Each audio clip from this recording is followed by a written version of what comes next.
औज़ुबिल्लाहिमिनश्शैतानिर्रजीम बिस्मिल्लाहिर्रहमानिर्रहीम सल्लल्लाहु अलैहि वसल्लम अस्सलाम वालेकुम।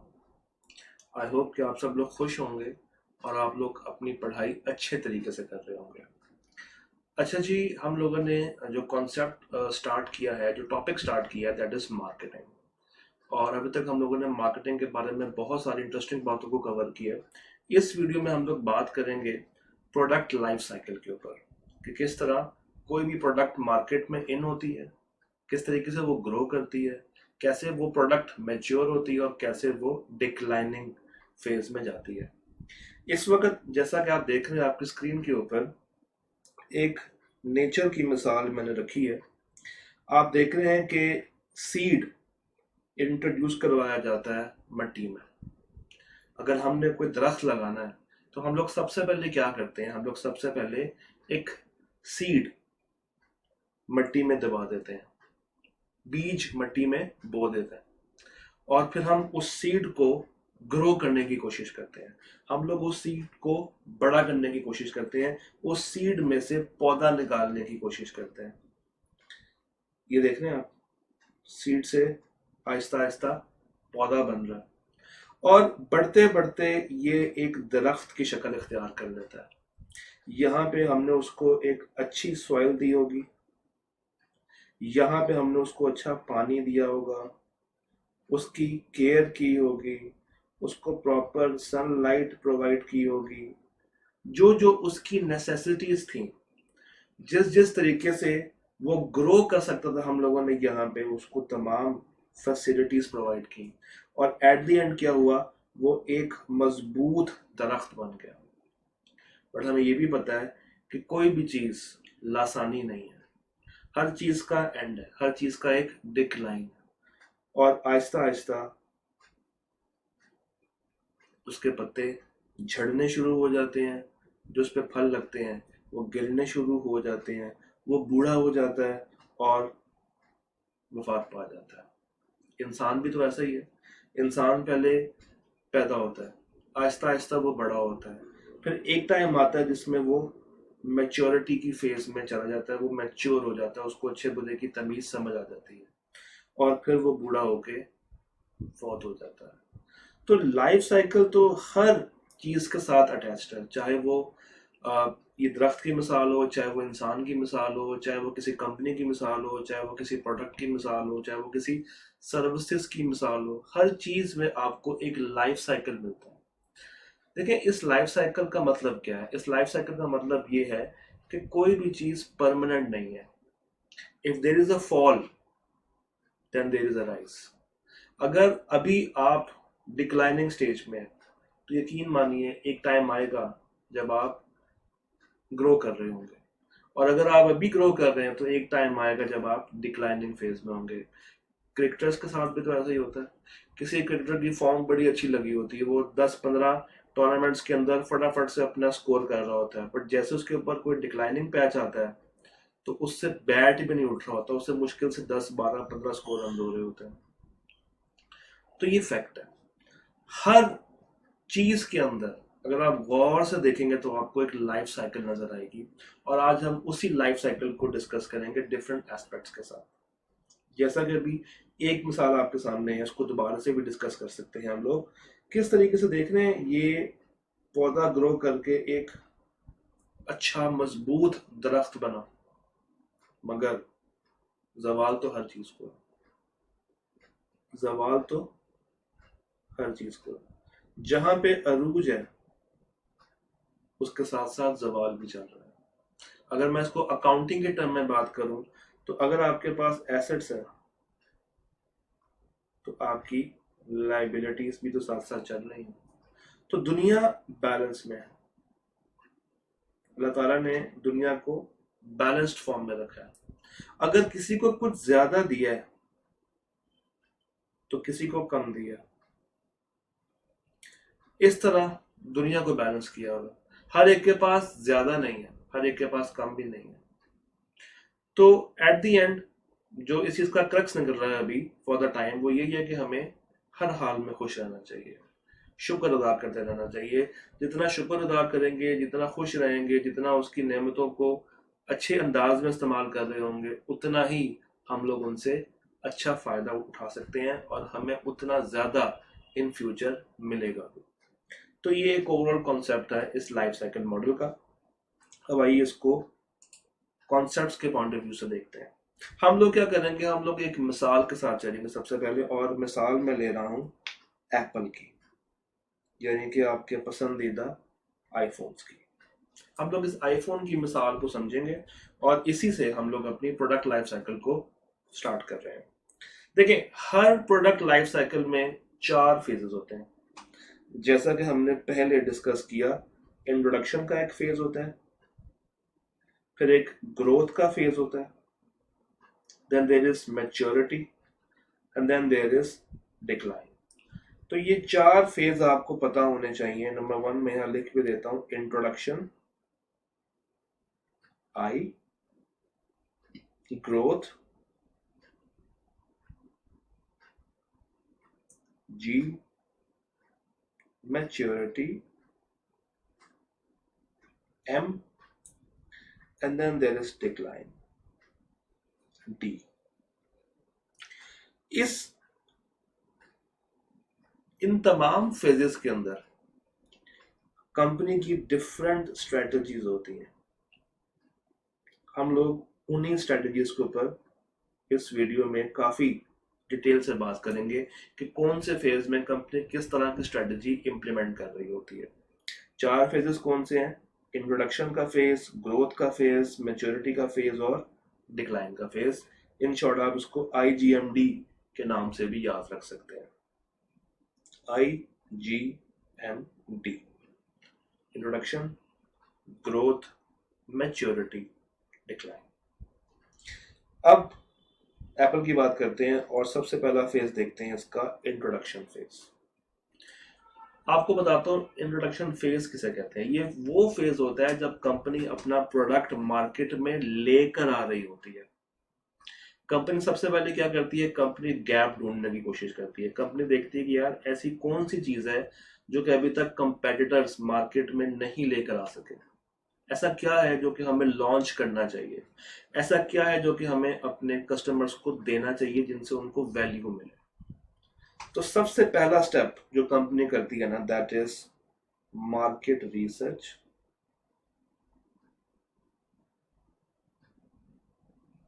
जहां से वो गैप एनालिसिस करते हैं, वो देखते हैं कि विच प्रोडक्ट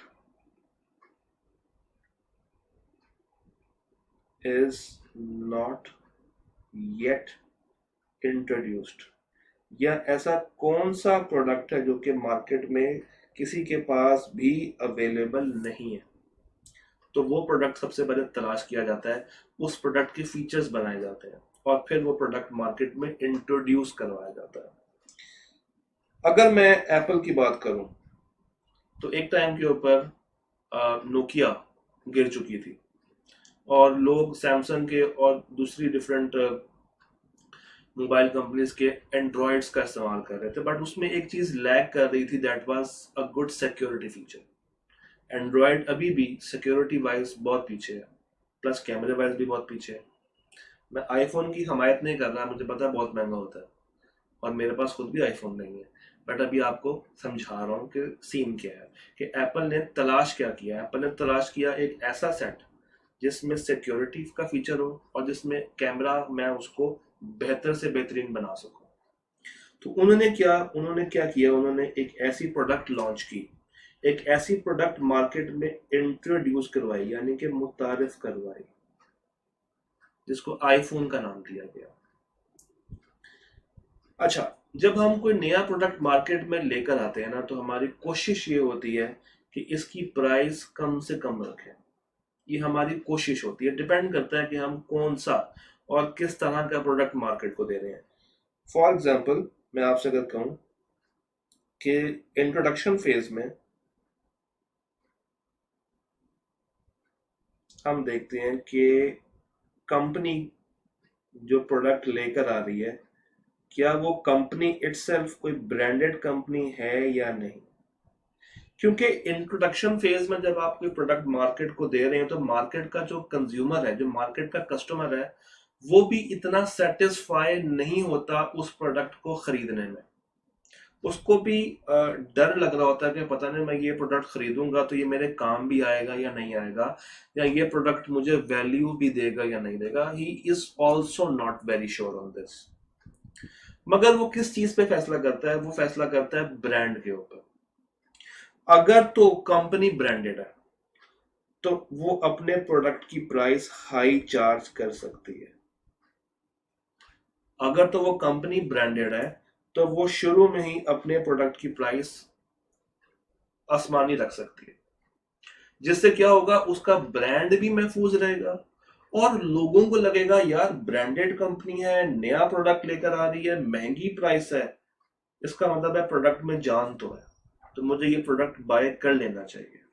तो इस तरीके से वो अपने इस कस्टमर को अट्रैक्ट करने की भरपूर कोशिश करते हैं, डिपेंडिंग अपॉन अगेन कि कंपनी का लेवल क्या है। क्या कंपनी एक ब्रांडेड कंपनी है, क्या कंपनी नामी गिरामी कंपनी है, या कंपनी कोई पुरानी कंपनी है। फिर अगर एक कंपनी बिल्कुल ही खुद भी नहीं है और कंपनी जो है उसको लोग इतना जानते भी नहीं है, उसका कोई खास ब्रांड नहीं है, कोई खास गुडविल नहीं है, तो वो कोशिश करती है कि अगर वो नया प्रोडक्ट मार्केट को दे रहे हैं तो उसकी प्राइस कम से कम रखी जाए। इससे क्या होता है? इससे मार्केट शेयर आपको मिलता है, यानी कि लोग आपको जानना शुरू करते हैं। कम परचेजिंग पावर रखने वाले लोग भी उस प्रोडक्ट को खरीदने की कोशिश करते हैं। ये सूटेबल है उन लोगों के लिए जिनके पास परचेजिंग पावर लेस है, तो वो भी ऐसा प्रोडक्ट खरीद लेंगे। क्यों? सस्ता है। और कंपनी को खुद भी नहीं पता कि ये प्रोडक्ट मार्केट में कितना चलेगा, कैसे चलेगा। अभी तो वो खुद इंट्रोडक्शन फेज में है। भाई रिसर्च किया, प्रोडक्ट बना लिया, चलो मार्केट को देते हैं और चेक करते हैं कि क्या रिस्पॉन्स निकलता है। That is basically what introduction phase is. But उसके अगेंस्ट अगर एक कंपनी बहुत ही ब्रांडेड और नामी गिरामी हो तो हाँ, वहां पे वो अपनी प्रोडक्ट की प्राइस काफी ज्यादा बढ़ा सकती है और कस्टमर जो खरीदने वाला है ना, वो प्रोडक्ट खरीदेगा। क्यों? कंपनी के नाम पे खरीद रहा होगा, ब्रांड के नाम पे खरीद रहा होगा। वापस आते हैं अपनी मिसाल पे। तो यहाँ पे क्या किया, यहाँ पे एप्पल ने अपनी प्राइसेस हाई रख दी। नॉर्मली क्या होता है, usually the prices are kept as low as possible. इसको हम लोगों ने बात कर ली है। क्यों? क्योंकि हमें मैक्सिमम मार्केट शेयर पकड़ना होता है। मार्केट शेयर क्या कहते हैं? मार्केट शेयर कहते हैं नंबर ऑफ कस्टमर्स को। Number of customers, these are called market share. However अगर एक कंपनी ब्रांडेड हो जिस तरह एप्पल, तो उन्होंने अपनी स्ट्रेटेजी के अंदर इसकी प्राइस बहुत ज्यादा हाई रखी। They kept their prices very high, जिससे उनको एक फायदा हुआ। इससे फायदा ये होता है कि जो आपका कस्टमर जिसने बाय करना ही करना है, ऐसा कस्टमर जिसने बाय करना ही करना है, वो आपको शुरू में ही उतना ज्यादा मुनाफा दे देता है कि कल को अगर आप अपनी प्राइसेस रिड्यूस भी करें तो कंपनी ओवरऑल या वो प्रोडक्ट ओवरऑल लॉस में नहीं जाता। तो अगर आपने इंट्रोडक्शन फेज के अंदर ही प्रोडक्ट की प्राइस बहुत हाई रख ली है और उसको एक ऐसी चीज बना दी है कि लोग उसकी तरफ आहिस्ता आहिस्ता अट्रैक्ट हो रहे हैं, भाई महंगा है तो लोग अट्रैक्ट तो होंगे। क्यों? क्योंकि आपने उसको एक्सक्लूसिव बना दिया, बाकियों से सजा के साइड पर रख दिया। तो अब क्या होगा, आपने जब प्रीमियम प्राइस चार्ज की, जब आपको प्रीमियम सेगमेंट मिल रहा है लोगों का, जब प्रीमियम बायर्स आपसे बाय कर रहे हैं, तो आप क्या करते हैं, आप जो ऊपर वाला मुनाफा होता है वो फौरन से उठा के अपनी जेब में डाल देते हैं। इसको हम कहते हैं प्राइस स्किमिंग। स्किम कहते हैं जो ऊपर नहीं, दूध के ऊपर जो बलाई आती है, दैट इज स्किम। तो प्राइस स्किमिंग एक ऐसी चीज होती है जो कि आप फटाफट से इंट्रोडक्शन फेज में ही प्राइसेस को इतना हाई कर देते हैं कि सारा का सारा प्रॉफिट समेट के अपने पास रख लेते हैं, ताकि कल को अगर ये प्रोडक्ट ना भी चले या कल को अगर इस प्रोडक्ट के मध्य मुकाबले कस्टमर्स जो है उसको बाय ना कर रहे हो या कंपेटिटर्स नया प्रोडक्ट मार्केट में ले आए उसी तरह का और इसकी प्राइस हमें कम करनी पड़े, बट जो प्रॉफिट हम लोगों ने अर्ली फेज में कमा लिया हम उसको फौरन से कवर करके उसको नेट कर सकें। तो शुरू में इन्होंने क्या किया, उन्होंने अपनी प्राइस बहुत ज्यादा हाई रखी। इससे क्या हुआ, इससे उनको एक एक्सक्लूसिवनेस मिल गई कि हाँ यार ये प्रोडक्ट कोई शेयर लगती है, कोई चीज लगती तो है। iPhone users wouldn't prefer everyone owning an iPhone, that's why the prices were kept so high, ताकि उसको सिर्फ प्रीमियम सेगमेंट के लोग ही खरीद सकें, उतनी ऑडियंस आए जो कि उसको बाय कर सके। क्यों? क्योंकि लोग उस टाइम पे काफी ज्यादा ना खुद को एक्सक्लूसिव समझते थे कि भाई सिर्फ मेरे पास ये हो और किसी के पास ना हो, तो वो बंदा ही अफोर्ड कर सके जो कर सकता है। अब इंट्रोडक्शन फेज में क्या होता है, इंट्रोडक्शन फेज में हमें प्रोडक्ट की मार्केटिंग, प्रोडक्ट की एडवर्टाइजिंग बहुत ज्यादा करनी पड़ती है। प्रोडक्ट को एक ब्रांड बनाने के लिए उसके ऊपर खर्चा करना पड़ता है। तो during the introduction phase advertising, sales, marketing cost जो है बहुत ज्यादा हाई होती है, एक्सट्रीमली हाई होती है। और मजे की बात यह है कि इंट्रोडक्शन फेज के अंदर हमारे पास सेल उतनी ही कम होती है, लो सेल्स होती हैं, मगर जो कॉस्ट है वो हमें काफी ज्यादा हाई पड़ रही होती है। अगर आप ये देख रहे हैं तो सेल का चार्ट आहिस्ता आहिस्ता आहिस्ता आहिस्ता ऊपर की तरफ जा रहा है, ये टेक ऑफ कर रहा है। ये सेल है ना, यहाँ पे इस एक्सेस पे अगर सेल है तो देख रहे हैं ये कितना जमीन से लग के ऊपर की तरफ मूव करने की कोशिश कर रही है चीज। सेल्स इंट्रोडक्शन फेज के अंदर इतनी ज्यादा नहीं होते। क्यों? क्योंकि कस्टमर्स को पता ही नहीं होता कि ये प्रोडक्ट क्या है क्या नहीं है। इसको सिर्फ वो लोग बाय करते हैं या तो इसमें जो इंटरेस्टेड हो वो, या जो रिस्क लेना चाहते हो, जो इनोवेटर्स हो, वो आते हैं इस प्रोडक्ट को बाय करने की कोशिश कर रहे होते हैं। फॉर एग्जाम्पल मैं आपसे कहता हूँ स्मार्ट स्मार्ट ग्लासेस। आजकल तो स्मार्ट वॉचेस बहुत कॉमन है, वो अब मेच्योरिटी के फेस को टच कर रही हैं, मगर स्मार्ट ग्लासेस अभी तक किसी के पास नहीं है, या है तो बहुत ही रेयर है। तो इस तरीके से चलता है। The first part is true, iPhone के साथ भी यही हुआ। उन्होंने अपनी प्राइस हाई रखी, लोग आए, लोगों ने खरीदा, मगर कम खरीदा। चूंकि कम खरीदा इसलिए उनकी सेल्स कम हुई, मगर उनको ये कॉस्ट बहुत ज्यादा बर्दाश्त करनी पड़ी। In order to hold keynote conferences, creating advertising and marketing campaigns, it has to spend a lot of money. उनको बहुत सारा पैसा खर्च करना पड़ा, and therefore in the introduction stage of the product life cycle the company doesn't make profits right from the first day. Company को कोई day one से हैवी प्रॉफिट नहीं आया। क्यों? क्योंकि बेशक उन्होंने अपनी प्राइस ज्यादा रखी हुई थी, उतनी ही ज्यादा उनको कॉस्ट भी बर्दाश्त करनी पड़ रही थी। तो फाइनेंशियल लॉसेस भी कंपनीज को आ सकते हैं एट द वेरी स्टार्ट, जब आप इतना मैक्सिमम अमाउंट पे सेल ना कर पा रहे हो मगर आपकी कॉस्ट बहुत ज्यादा हाई हो, तो yes this can occur also कि आपको फाइनेंशियल लॉसेस भी आ जाते हैं। कस्टमर्स कौन से होते हैं यहाँ पे? वो जो बहुत ज्यादा इनोवेटिव होते हैं, जो कि रिस्क लेना चाहते हैं। तो कस्टमर्स यहाँ पे रिस्क टेकिंग होते हैं। Those who are willing to buy new products are called risk absorbers या risk taking customers। और इस फेज में चूंकि आप खुद भी अभी प्रोडक्ट को लेकर आ रहे होते हैं, प्रोडक्ट को समझ रहे होते हैं, कंपेटिटर्स बहुत कम होते हैं। कंपेटिटर्स इतने ज्यादा नहीं होते, बल्कि बहुत सारे केसेस में तो होते ही नहीं, ना होने के बराबर होते हैं। So this is introduction phase. I hope कि आपको ये सारी कहानी इंट्रोडक्शन वाली समझ आ गई है। नेक्स्ट हम लोगों ने बात करनी है ग्रोथ के ऊपर।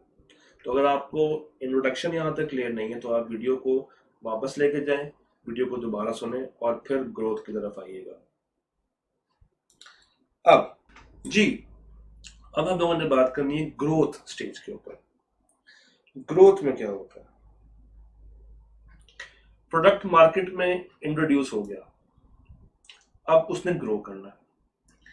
तो आईफोन के अंदर क्या हुआ, by the time a product enters the growth phase the audience has already started to build a certain affiliation towards it. भाई इंट्रोडक्शन के अंदर तो हमने प्रोडक्ट मार्केट को दिया था, हमने कहा था ये लो प्रोडक्ट, इसके साथ खेलो। हमने मार्केट को प्रोडक्ट बांटा, हमने दे दिया, डिपेंडिंग अपॉन अगेन की कंपनी कैसी है। कंपनी अगर अमीर कंपनी है तो हाई प्राइस, और अगर एक कंपनी खुद भी नहीं है या लोग उसको ज्यादा जानते नहीं है तो लो प्राइस चार्ज करेगी। मगर हुआ क्या, मार्केट में हमने प्रोडक्ट को उंडेल दिया कि भाई ये लो, इस्तेमाल करो इस्तेमाल करो इस्तेमाल करो, एक एफिलिएशन डेवलप करवा दी। अब लोगों को पता है कि भाई ये प्रोडक्ट मार्केट में एग्जिस्ट करता है। अगर मैं आईफोन की मिसाल ना लूँ, एक ओवरऑल जनरल मिसाल लूँ, तो अब क्या करती है कंपनी, आहिस्ता आहिस्ता उसकी कॉस्ट बढ़ाएगी, आहिस्ता आहिस्ता उसके ऊपर मजीद खर्चा करेगी, लोगों का ध्यान मजीद अपने मार्केटिंग और एडवर्टाइजिंग की तरफ इसको करेगी ताकि लोग उसको मजीद जाने, और साथ ही साथ उसकी जो सेल प्राइस है वो भी आहिस्ता आहिस्ता कंपनी बढ़ा रही होगी। मगर एप्पल ने क्या किया, this is the time when the product quality is maintain. अब ग्रोथ के ऊपर बात आती है क्वालिटी की, क्योंकि अब अगर कस्टमर्स अट्रैक्ट हो गए हैं तो वो सिर्फ उसी वक्त आपका प्रोडक्ट बाय करेंगे जब उस प्रोडक्ट के अंदर क्वालिटी का फीचर पाया जाएगा। अगर उस प्रोडक्ट में क्वालिटी का कोई फीचर नहीं है तो आपसे वो प्रोडक्ट फिर बाय लोग नहीं करेंगे, या आपको वो प्रोडक्ट बेचने में बहुत ज़्यादा मसले मसाइल का सामना करना पड़ेगा। तो bye the time that product was introduced in the market, आप लोगों ने कम क्वालिटी के साथ भी गुजारा करना है, बट जैसे जैसे वो ग्रो करता जाएगा आपने अपनी रिसर्च एंड डेवलपमेंट कॉस्ट बढ़ानी है और मेक श्योर करनी है कि इसके अंदर क्वालिटी ज़्यादा हो। तो ग्रोथ के अंदर एक जो मेन कॉस्ट इनकर होती है that is research and development cost. आप उसकी ग्रोथ के ऊपर मजीद से मजीद काम कर रहे होते हैं, आप उसकी क्वालिटी को मेक श्योर करते हैं कि उसकी क्वालिटी के ऊपर किसी भी तरह की कोई कॉम्प्रोमाइज ना मिले। क्यों? क्योंकि जहां पे क्वालिटी गिरी, जहां पे वैल्यू गिर गई, वहां पे आपका कस्टमर आपकी प्रोडक्ट छोड़ के किसी और की तरफ रूट हो जाएगा, और बाय द टाइम ग्रोथ तक कंपेटिटर्स भी मार्केट में एंटर हो चुके होते हैं। तो यहाँ पे हमें क्वालिटी के ऊपर कोई भी कॉम्प्रोमाइज नहीं करना।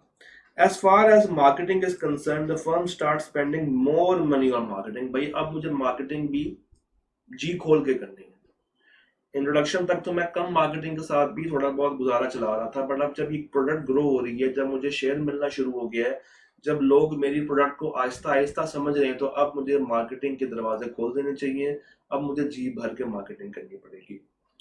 अब मुझे वाइडर ऑडियंस को टारगेट करना है, मुझे बहुत सारे लोगों तक पहुंचना है, मुझे अपना प्रोडक्ट लोगों की पहुंच में करना है, तो मुझे एडवर्टाइजिंग और मार्केटिंग के ऊपर एक्स्ट्रा एक्सपेंस करना पड़ेगा। अच्छा जी, बिकॉज द प्रोडक्ट्स, अब उसके रिव्यूज आपको दिखाने पड़ेंगे, उसका फीडबैक लोगों के साथ शेयर करना पड़ेगा, लोगों को बताना पड़ेगा कि इस प्रोडक्ट की वैल्यू क्या है, आपको इस कॉस्ट में कितनी वैल्यू हुई चीज प्रोवाइड कर रही होगी। तो सेल्स जो है वो एक्सपेक्ट की जाती है कि इस फेज के अंदर शार्पली ग्रो करेंगी। इसी तरह एप्पल के साथ भी हुआ था। तो आप देख रहे हैं सेल्स का ये जो कर्व है, ये आहिस्ता आहिस्ता आहिस्ता आहिस्ता ऊपर की तरफ जा रहा है। शुरू कहाँ से हुआ था ये कर्व? शुरू हुआ था ये कर्व यहाँ से, मगर अब आहिस्ता आहिस्ता करके वो ऊपर की तरफ जा रहा है, ये ऊपर की तरफ निकल रही चीज। In the case of Apple iPhone, every subsequent launch gets in some more sales and adds to the overall sales volume। Apple के केस में भी यही हुआ।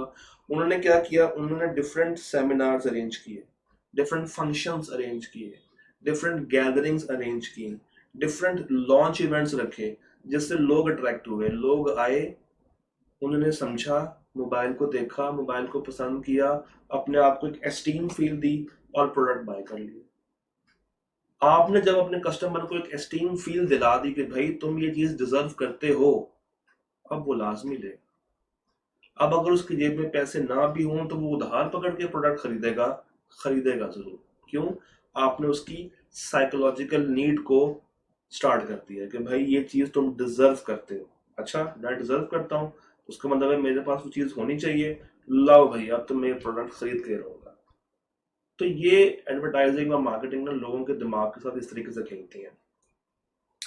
Here we are considering the iPhone as a whole, but if we are to deal with the developer, we will realize that every iPhone model is at a different stage। अब हर iPhone का model different stage पे है। अब recently iPhone 14 आया, अब वो introduction phase में है। जो पुराने स्टेजेस हैं 6, 7, 5, 4 डिक्लाइन हुए हैं। जो उसके बाद बीच में लॉन्च हुए थे 8, X, XS, XR, पता नहीं कौन कौन से हैं, कुछ ग्रोथ पे हैं, कुछ मैच्योरिटी पे खड़े हैं। तो हर चीज का एक फेज होता है। शुरू में वो चीज़ आपको मुनाफा दे रही होती है, बाद में वही चीज़ आपको अजियत भी लग रही होती है। शुरू में प्यार आता है। एक मिसाल दूं, आप लोग शायद आपके दिल खराब हो जाएंगे, मगर अब इस बात से मिसाल बनती है। जब आपके घर में एक नया बच्चा पैदा होता है तो आप उसको बड़ा प्यार करते हैं, उसकी देखभाल करते हैं, उसको खुश रखने की कोशिश करते हैं, उसके साथ खेलते हैं, उसके साथ अपनी एक अटैचमेंट डेवलप करते हैं, एक फील डेवलप कर लेते हैं। और मज़े की बात है कि आप खुद भी साथ साथ ग्रो कर रहे होते हैं। हो सकता है कि वो बच्चा अगर इंट्रोडक्शन फेज में है तो आप ग्रोथ फेज में हो, आपके पेरेंट्स मैच्योरिटी फेज में हो।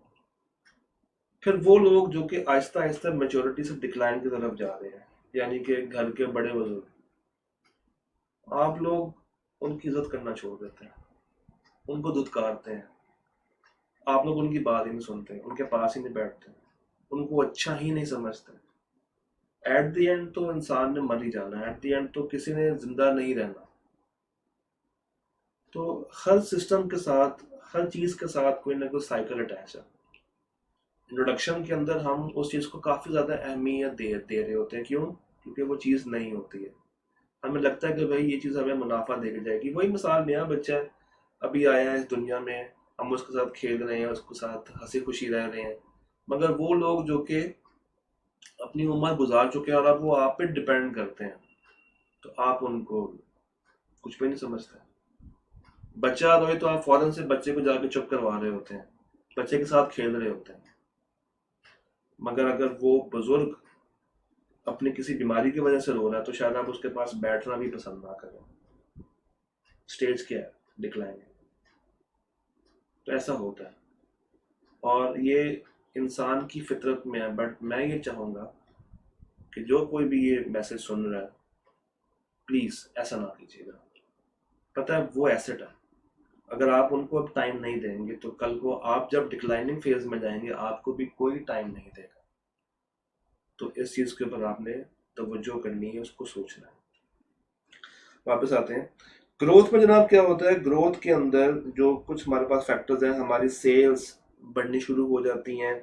हम लोग जो हैं वो अपनी प्रोडक्ट की जो मार्केटिंग है, जो एडवर्टाइजिंग, उसके ऊपर एक्स्ट्रा एक्सपेंडिचर कर रहे होते हैं। लोगों को मजीद उस प्रोडक्ट की फीडबैक्स के थ्रू, रिव्यूज के थ्रू हम लोग उनको बता रहे होते हैं कि भाई ये प्रोडक्ट आपके लिए क्या वैल्यू क्रिएट कर सकता है, ये प्रोडक्ट आपके लिए क्या ज़रूरी एक आइटम बन के सामने आ सकता है कि भाई इसके बगैर तो आप जो है वो आपकी कोई नीड ही नहीं पूरी होगी। तो नीड हम लोगों ने जगानी होती है कस्टमर के अंदर, इस स्टेज पे आके, इस स्टेज पे और इंट्रोडक्शन की स्टेज के ऊपर। ठीक है जी। तो जो हमारे कस्टमर्स है वो भी आहिस्ता आहिस्ता बढ़ रहे होते हैं और हमारे कंपेरेटर्स भी अब आहिस्ता आहिस्ता मार्केट में एंटर हो रहे होते हैं। जो प्रॉफिट हमें लास्ट फेज में नहीं मिल रहा था वो अब आहिस्ता आहिस्ता हमारा प्रॉफिट भी बढ़ना शुरू होता है और कॉस्ट भी हमारे साथ साथ लग रही होती है। मगर चूंकि सेल बढ़ रही होती है तो आप चीजें बल्क में बना रहे होते हैं। तो जब हम लोग ओवरऑल कॉस्ट को देखते हैं, पर यूनिट, तो वो हमें कम लगनी शुरू हो जाती है। क्यों? क्योंकि आप नंबर ऑफ प्रोडक्ट ज्यादा बना रहे होते हैं। तो जो फिक्स कॉस्ट है, जो कॉस्ट आपने निकाली है, वो जब प्रोडक्ट के ऊपर डिवाइड करते हैं, जब आप ज्यादा प्रोडक्ट बना रहे हैं तो कॉस्ट पर प्रोडक्ट कम होनी शुरू हो जाती है। This is growth phase. Growth हमें समझ आई। नेक्स्ट हम लोग बात करेंगे मैच्योरिटी के ऊपर और डिक्लाइनिंग के ऊपर। जनाब अब हम लोग बात करेंगे मैच्योरिटी के ऊपर। Maturity phase.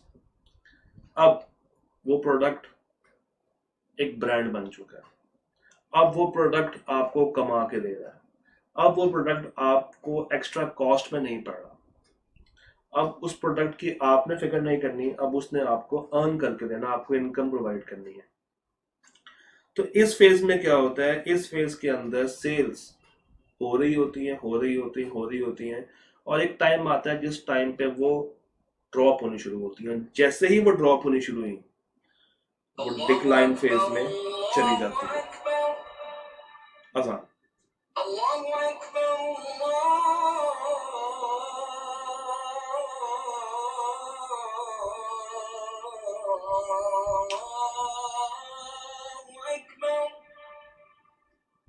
स्टार्ट करते हैं फिर से।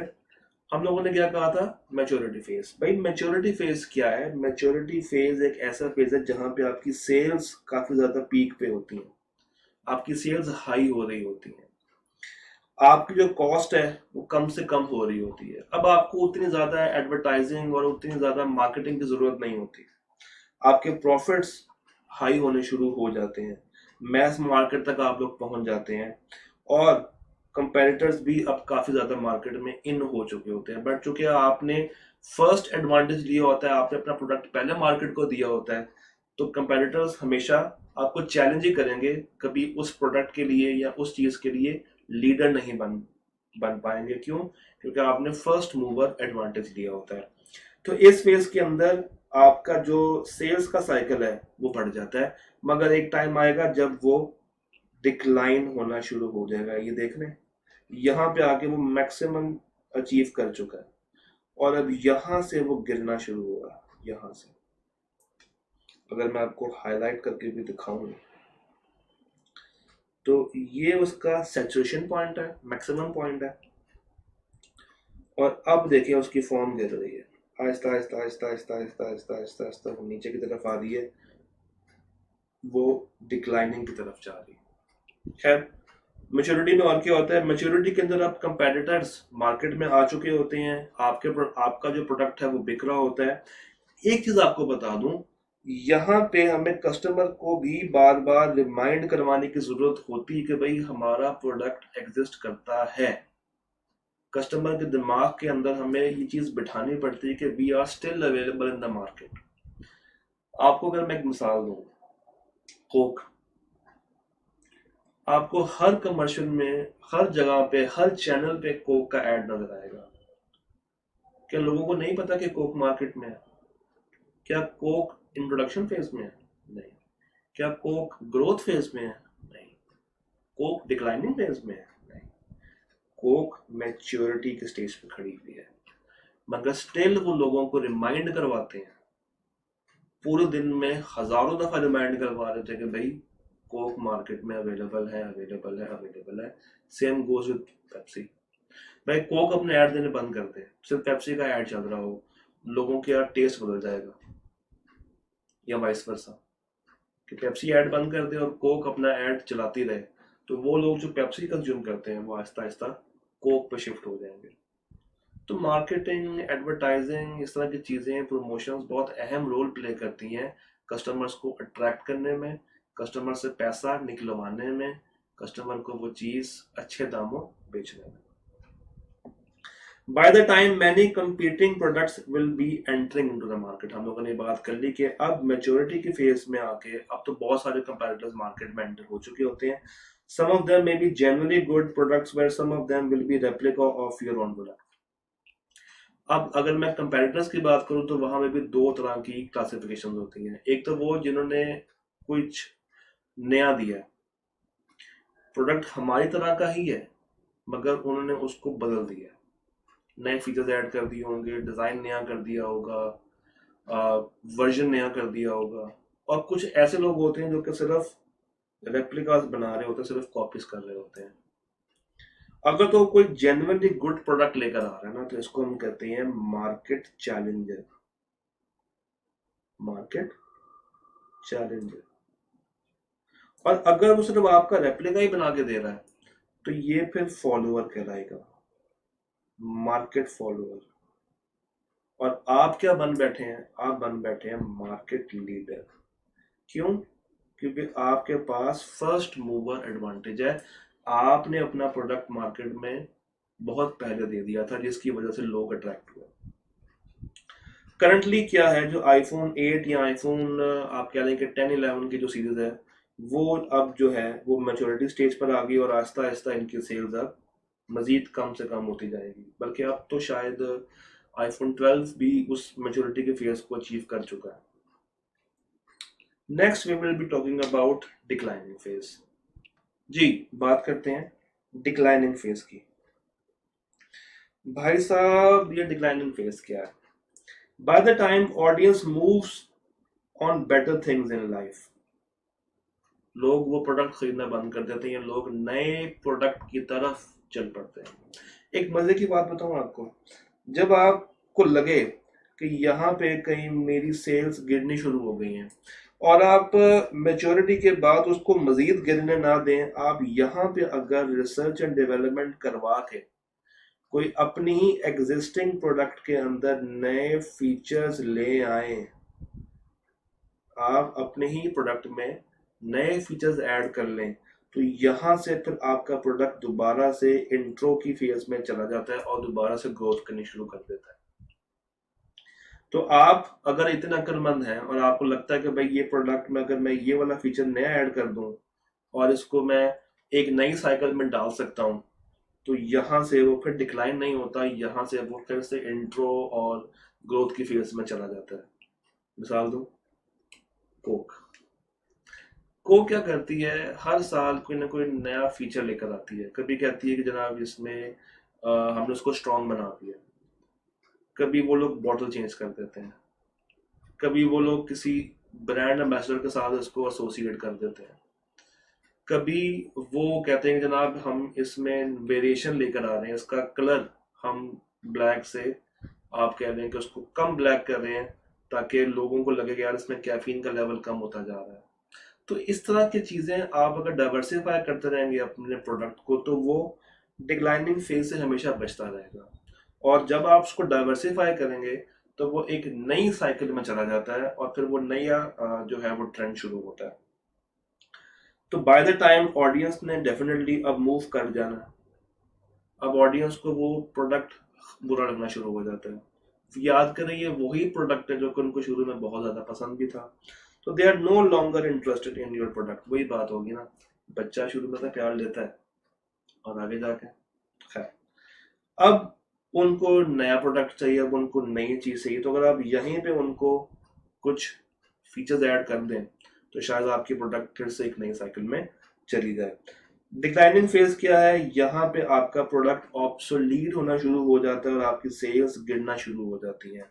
कॉस्ट आहिस्ता आहिस्ता लग तो रही होती है, आपको पता है कि मेरा प्रोडक्ट मार्केट में नहीं बिक रहा, तो आप फिर उसकी एडवर्टाइजिंग भी बंद कर देते हैं, आप उसकी मार्केटिंग भी बंद कर देते हैं। आहिस्ता आहिस्ता वो प्रोडक्ट जो कि शुरू में आपने बहुत धूमधाम से लॉन्च किया था, वो गुमराही के काले बादलों में चला जाता है। प्रॉफिट्स भी गिरना शुरू हो जाते हैं, कस्टमर्स छूट जाते हैं, कंपेटिटर्स भी आहिस्ता आहिस्ता डिक्लाइनिंग फेज में एंटर हो रहे होते हैं। पूरा साइकिल है ना, पूरी रेस लगी हुई है। यहाँ से लोग आ रहे हैं, यहाँ से लोग आ रहे हैं, यहाँ से लोग आ रहे हैं, कोई पहले पहुंचेगा कोई बाद में आएगा। एट द एंड गिरना तो सब नहीं, एट द एंड गिरना तो सब नहीं। तो ये ओवरऑल डिक्लाइनिंग स्टेज था कि यहाँ पे अब आपकी स्ट्रेटजी ये होनी चाहिए कि आप अगर तो कोई टेक्नोलॉजिकल एडवांसमेंट्स कर सकें, कोई नया फीचर ऐड कर सके तो कर लें, बहुत अच्छी बात है। अब अपने एग्जिस्टिंग प्रोडक्ट को बचा रहे हैं। बट अगर आपको लगता है कि मार्केट का बिल्कुल भी टेस्ट नहीं है, मार्केट में एक नया गैप क्रिएट हुआ है और ये गैप जो आपने पहले असेस करके प्रोडक्ट दिया था वो पूरा हो चुका है, तो अब आप अपने प्रोडक्ट के ऊपर री इन्वेस्ट नहीं करते, उसको गिरने देते हैं और आप नए प्रोडक्ट को स्टार्ट करते हैं और उसको इंट्रो की फेज में डाल देते हैं। तो lowering prices, removing after sale support, market को जो है वो स्क्वीज कर देना, एडवर्टाइजिंग ना करना, कॉस्टें अब कॉस्ट आपकी नहीं लग रही होती, प्रोडक्ट को डिसकंटिन्यू कर देना, that is declining phase. Next हम लोगों ने क्या बात करनी है, नेक्स्ट हम लोगों ने इस पूरे साइकिल को वन गो में देखना है और इसके साथ हम लोगों ने कोक के ऊपर भी बात करनी है कि कोक के केस में प्रोडक्ट लाइफ साइकिल किस तरीके से मूव करता है। हम लोगों ने पहले ये सारे फेजेस तोड़ तोड़ के देखे। अगर आप इस डायग्राम पे गौर करें तो पहले मैंने आपको वीडियो में इतना पोर्शन दिखाया, फिर मैंने आपको इतना पोर्शन दिखाया और फिर मैंने आपको इतने इतने पोर्शन दिखाए। इंट्रोडक्शन फेज में क्या होता है, इंट्रोडक्शन फेज में अगर आप सेल्स को रखें ऑन एक्स एक्सेस, तो सेल्स आहिस्ता आहिस्ता आहिस्ता आहिस्ता आहिस्ता आहिस्ता आहिस्ता ग्रो हो रही है। लो सेल्स हैं, कॉस्ट पर यूनिट हाई है। क्यों हाई है, क्योंकि आप इस फेज में अपनी मार्केटिंग के ऊपर और अपनी रिसर्च के ऊपर, अपनी एडवर्टाइजिंग के ऊपर खर्चा कर रहे हैं। इवन आपको लगता है कि आपको अगर ये प्रोडक्ट सस्ती भी बेचनी चाहिए तो आप बेचते हैं। क्यों, क्योंकि आपने कस्टमर्स को इस प्रोडक्ट का आदी बनाना है, उनको नशा लगाना है इस प्रोडक्ट का। तो कॉस्ट हाई होना शुरू हो जाती है, फाइनेंशियल लॉस भी आ सकते हैं, डीमोटिवेटिंग भी हो सकता है, कस्टमर्स शायद इतने ना आए या जो आए वो बहुत ही ज़्यादा इनोवेटिव हों। हाँ, कंपेटिटर्स भी देख रहे होते हैं, असेस कर रहे होते हैं, अच्छा यार देखते हैं कि इसका क्या बनता है और उसके बाद अपना फैसला करेंगे। Then when you enter into other phase that is growth phase, तो अब आप देखें ग्रोथ फेज में क्या होता है कि ये चीज़ आहिस्ता आहिस्ता आहिस्ता आहिस्ता आहिस्ता बढ़ रही है, टेक ऑफ कर रही है, टेक ऑफ कर रही है। जिस तरह जहाज टेक ऑफ करता है ना, अब यहाँ पे भी ये टेक ऑफ फेज में है, और जैसे ग्रो कर रही है उसी के साथ साथ जो उसकी सेल्स हैं वो बढ़ती जाती हैं। अब सेल्स का फैक्टर बढ़ रहा है, कॉस्ट, चूंकि आप यहाँ पे प्रोडक्ट ज्यादा बना रहे होंगे तो कॉस्ट पर यूनिट कम होनी शुरू हो जाएगी, आपका प्रॉफिट बढ़ेगा। आपके जो कस्टमर्स हैं आहिस्ता आहिस्ता वो बढ़ने शुरू होते हैं, आप मार्केट को रीच कर रहे होते हैं, मार्केट तक पहुंच रहे होते हैं, और जिसको देख के अब कंपेटिटर्स भी इंटरेस्टेड होते हैं और वो मार्केट में एंटर होना जा रहे होते हैं। फिर ग्रोथ फेज में, शेकआउट फेज में एंटर होने के बाद आपका प्रोडक्ट मैच्योर हो जाता है, आपका प्रोडक्ट अब यहाँ पर आके मैच्योर हो चुका है। शेकआउट कहते हैं झटके से बाहर निकलना। एक टाइम आता है जब आप अपना प्रोडक्ट ग्रो करवा रहे होते हैं, तो एक टाइम पे आके आपको लगता है कि यार नहीं, अब मेरा प्रोडक्ट आहिस्ता आहिस्ता मैच्योर हो चुका है, तो अब मुझे ज्यादा कस्टमर्स के पांव पड़ने की जरूरत नहीं है कि भाई मेरा प्रोडक्ट खरीद दो खरीद दो। अब लोगों को पता चल गया है, अब मैं उस झटके से बाहर आ गया हूँ, अब मुझे पता है कि लोग मेरे प्रोडक्ट को खरीदेंगे, जो झिझक थी पहले वो खत्म हो चुकी है, तो अब मैं मेच्योरिटी में एंटर हो चुका हूँ। और जब मैं मेच्योरिटी में एंटर हो गया हूँ तो अब मेरी सेल्स भी ज़्यादा है, मेरी कॉस्ट भी कम है, मेरा प्रॉफिट भी हाई है, मार्केट तक मैं पहुंच गया हूँ, और अब कंपेटिटर्स भी मेरे पीछे पीछे आ रहे हैं। अब कंपेटिटर्स भी दो तरह के हैं, एक वो जो कि आपका प्रोडक्ट एग्जैक्टली फॉलो कर रहे हैं, यानी कि उसका रेप्लिका बना के चल रहे हैं, और दूसरा वो कस्टमर्स जो कि उसी तरह के प्रोडक्ट को तो बेच रहे हैं मगर उसमें कुछ नए फीचर्स के साथ आ रहे हैं। तो ये भी दो तरह के हैं। जो नया फीचर ऐड कर रहा है दैट विड बी चैलेंजर, जो कि आपके एग्जिस्टिंग को चैलेंज कर रहा है, और जो दूसरा है जो बिल्कुल रेप्लिका है वो आपका फॉलोअर है। अब यहाँ से आपका डिक्लाइन शुरू हो गया, यहाँ से अब आप गिरना शुरू हो गए, तो यहाँ से आपकी सेल्स भी गिरी, प्रॉफिट्स भी गिरे, कॉस्ट भी जो वो है वो जा रही है, कस्टमर्स भी जा रहे हैं, कंपेटिटर्स भी जो आपके पीछे पीछे पीछे पीछे आ रहे थे उन्होंने भी तो इसी फेज से गुजरना ही है। हाँ, यहाँ पे अगेन बात करूंगा, यहाँ पे अगर आप अपने प्रोडक्ट को उठा लेंगे और उसको नई साइकिल में डाल देंगे तो आप उसको अगले साइकिल में पहुंचा सकते हैं। तो ये चारों फेजेस का एक क्विक समराइज्ड वर्जन था, होपफुली आपको इससे फायदा मिला होगा। इसी में मैं एक नई चीज आपको दिखाता हूँ, इसके साथ एसोसिएटेड तमाम स्ट्रेटजीज। ये टेबल आपको आना चाहिए, किताब ने उसको इतना इलेबोरेटिव फॉर्म में डिस्कस नहीं किया, मगर I believe MCQ point of view से ये टेबल बहुत इंपॉर्टेंट रोल प्ले करेगा। मैंने क्या किया, मैंने सबसे पहले इस टेबल के अंदर चारों फेजेस वन बाय वन करके डिस्कस किए हुए हैं। आपको देख रहे होंगे इंट्रोडक्शन फेज आ रहा है, ग्रोथ फेज आ रहा है, मैच्योरिटी फेज आ रहा है, और डिक्लाइन फेज आ रहा है। लेफ्ट साइड के ऊपर डिफरेंट तरह के फीचर्स मैंने रखे हैं, जैसे for example sales. Introduction phase में सेल्स लो है, ग्रोथ में इंक्रीज होना शुरू होती हैं, रैपिडली राइज कर रही होती हैं, मैच्योरिटी पे जाके वो पीक पे पहुंच जाती हैं, और डिक्लाइन में वो गिरना शुरू हो जाती हैं। आपको अगर ये चार्ट साथ याद हो, आपके जहन में हो, तो आप उसको खुद से भी बना सकते हैं। पर यूनिट कॉस्ट शुरू में तो बहुत ज्यादा हाई होगी, आहिस्ता आहिस्ता एवरेज पे पहुंचती है, उसके बाद लो होनी शुरू हो जाती है, और फिर ये मजीद गिरनी शुरू हो जाती है। तो पर यूनिट कॉस्ट, इसी तरह सेल्स में से अगर मैं कॉस्ट निकालूं तो मेरे पास प्रॉफिट आएगा, बिल्कुल। कम सेल्स हो, कॉस्ट मेरी हाई लग रही हो, तो क्या प्रॉफिट आएगा? नहीं, लॉस आएगा। तो इसको मैं नेगेटिव प्रॉफिट की बजाय अगर लॉस भी लिख दूं तो एक ही बात है।